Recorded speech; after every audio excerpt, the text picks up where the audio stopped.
दशकं 23 नारायण अखिलगुरु भगवन्नमस्ते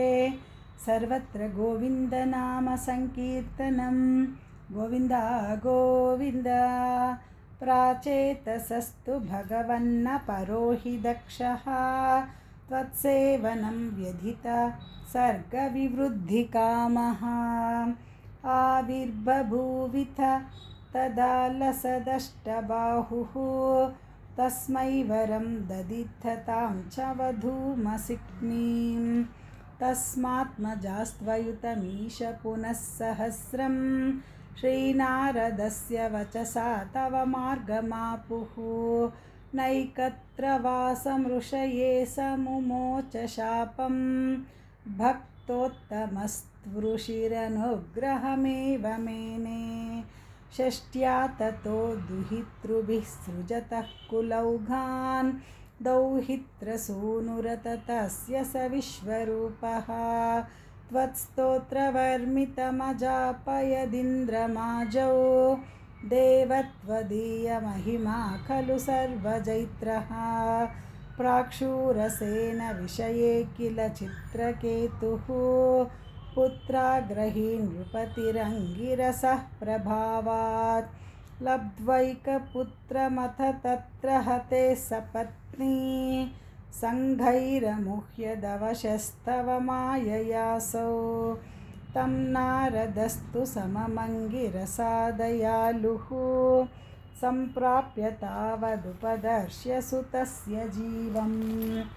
कस्यास्मि पुत्र इति तस्य गिरा विमोहं त्यक्त्वा त्वदर्चनविधौ नृपतिं न्ययुङ्क्त स्तोत्रं च मन्त्रमपि नारदतोऽथ लब्ध्वा तोषाय शेषवपुषो ननु ते तपस्यन् विद्याधराधिपतितां स हि सप्तरात्रे लब्ध्वाप्यकुण्ठमतिरन्वभजद्भवन्तं तस्मै मृणालधवलेन सहस्रशीर्ष्णा रूपेण बद्धनुतिसिद्धगणावृतेन प्रादुर्भवन्न चिरतोऽनुतिभिः प्रसन्नः दत्त्वात्मतत्त्वमनुगृह्य तिरोदधात त्वद्भक्तमौलिरतसोऽपि च लक्षलक्षं वर्षाणि हर्षुलमना भुवनेषु कामं सङ्गापयन् गुणगणं तव सुन्दरीभिः सङ्गातिरेकरहितो ललितं चचार अत्यन्तसङ्गविलयाय भवत्प्रणुन्नः नूनं सरोप्य गिरिमाप्य महत्समाजे निःशङ्कमङ्ककृतवल्लभमङ्गजारिं तं शङ्करं परिहसन्नु मयाभिशेषे निःसम्भ्रमस्त्वयमयाचितशापमोक्षः